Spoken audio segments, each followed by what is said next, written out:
Well, let's look at what happens when we have two different aldehydes, and I'm going to draw them generically, making sure that I show that they have an alpha hydrogen or two, just with two different R groups, and we're going to call this a crossed aldol. So what happens in this case when we react these with NaOH? And we're not going to worry about the condensation product, we're just going to draw these as the addition product. So we're going to use the first molecule as the nucleophile. That would be one possible product. The first molecule could also react with itself.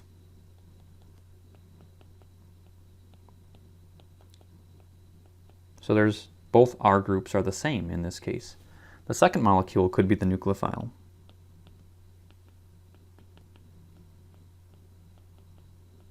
And it might react with the other molecule. The second molecule could react with itself.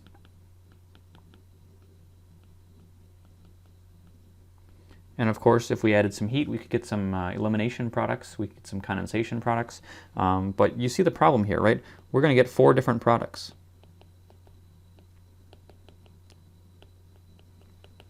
And that's generally undesirable. So most of the time, chemists do not take random aldehydes and mix them with other random aldehydes and expect to get a useful product out of it. So how do we prevent this? There are a couple ways, techniques we can use to prevent this crossed aldol 4 different product outcome from happening. First way we can do this is use a compound with no alpha hydrogens.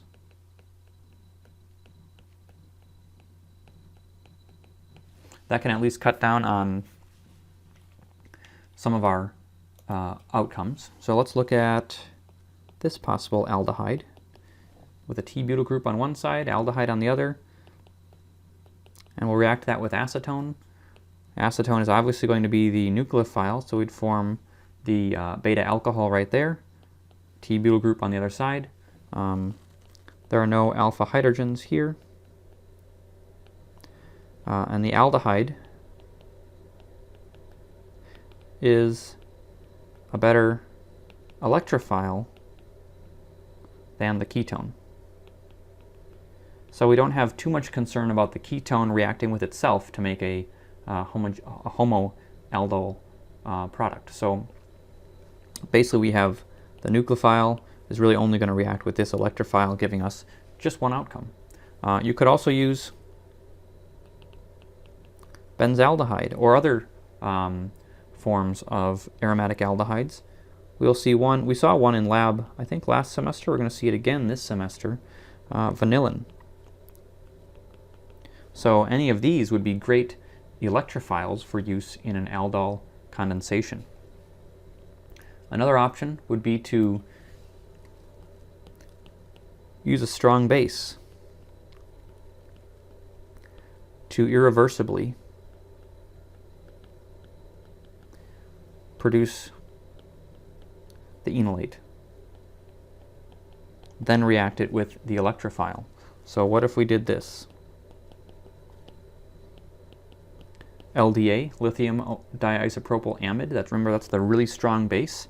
It is an irreversible reaction. We're going to form this anion, which we can then react with, let's just say, a smaller aldehyde. This is the nucleophile. Since we've formed 100% deprotonation at this position, we formed 100% nucleophile. None of this is left to react as the electrophile. We add then the electrophile next, and we can make the desired product in high yield.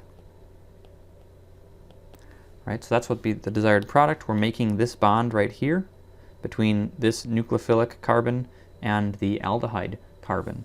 And so this might be called a directed aldehyde. Directed aldol.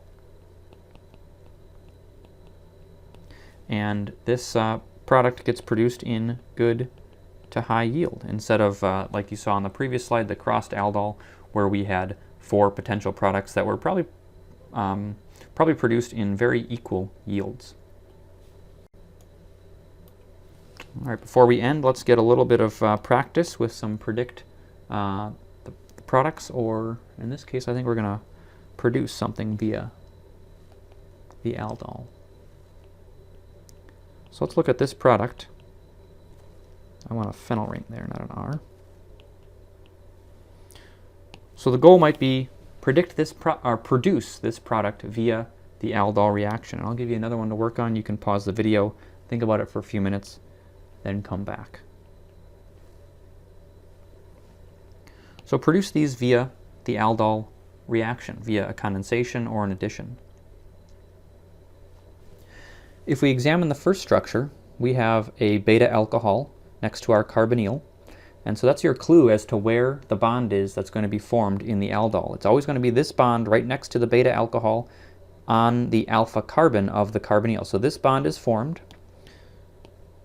So we need two pieces, one of which is inside that dashed line, the other is outside the dashed line. So I would say this ketone would probably react with, I'm going to draw the ring here, that aldehyde. Can you see how this blue aldehyde that I drew is coming or produces what's inside the dashed blue line here after I attack the aldehyde and push electrons onto the O? So we deprotonate at one of these positions, we attack the carbonyl of the aldehyde, the carbonyl carbon of the aldehyde, we create an alcohol from the aldehyde. And so it's this bond that's being produced in this reaction. Let's look at this other option. In this case, we see that there's some unsaturation. So we call this an alpha-beta unsaturated complex.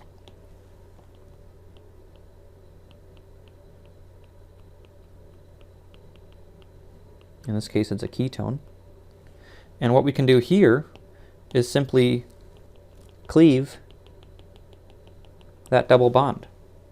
So that double bond comes from the one of the ketones we started with, one of the carbonyls we started with, and you can see how this alpha carbon here probably just needs two hydrogens in order to go back to the standard starting material. So that's probably our nucleophile,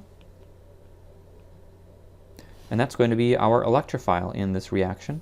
We deprotonate this H, attack the aldehyde, run the condensation mechanism, and we form the double bond here.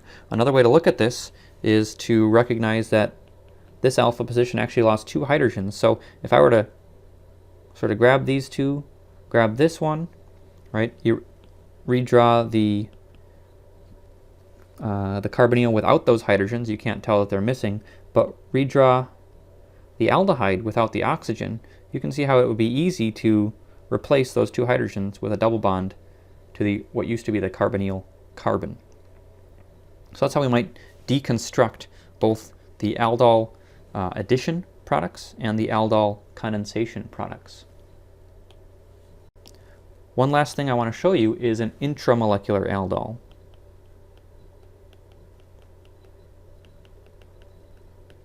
And that allows us to make ring structures that have functional groups present.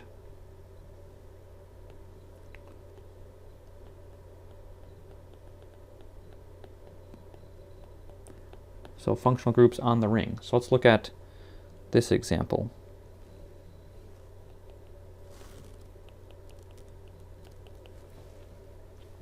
If we heat this, we're actually going to get an unsaturated ring system. So we can use, first I'm going to number these carbons so we can keep track of them. That's probably one of the most important things to do in this case. Again, it's very easy to lose track of carbons. I showed you a few examples of myself doing that over these past few minutes. So what we're going to do then is deprotonate at one of these alpha carbons, either 1 or 6, use that to attack the carbonyl on the other side of the molecule. So we're going to make a 5-membered ring. If I make a bond between 1 and 5, I've made a 5-membered ring. So I'm going to start by drawing that 5-membered ring. That's the first thing I'm going to do when faced with this question. How large is the ring going to be? And then I'm going to number the carbons. It really doesn't matter which way I number, so let me just choose a random numbering. I know how it'll look nicely, but I just want to show you what happens if we choose a random number. Now we are missing carbon number 6. Where is carbon number 6? It should be attached to carbon number 5. So let me draw carbon number 6 and then label it. And I'm missing a few other things, right? Carbon 2 should have an unreacted ketone. And carbon 5 should have, I think that's going to have the alcohol that we form in the aldol addition. So that's going to be the new aldol addition product. If we involve some heat, we're going to further remove a beta hydrogen from carbon number 1 to make that molecule. And I'm going to redraw that in the way I would draw it, so it looks a little nicer. Again, it doesn't matter which way you do it. Let's number these carbons again.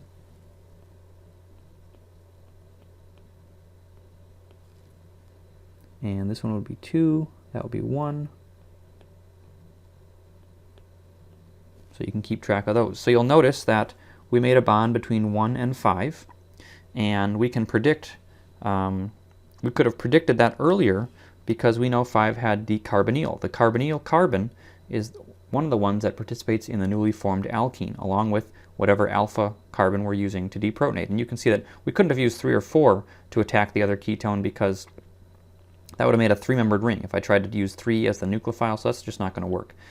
It's going to be too strange. So we're going to use 1 to attack 5 to make a 5-membered ring. We're going to create our double bond between 1 and 5 because we know that we're doing an aldol condensation because we have heat involved here. So we can predict a double bond between 1 and 5. Once I draw the ring, I just have to number it, add the other substituents as you saw me do, and then I have this product. And so again, I've got the alpha, beta, unsaturated ketone, which, as we'll see later this chapter, can be used in other types of reactions. We could also use this in a Diels-Alder reaction. This is a great dienophile.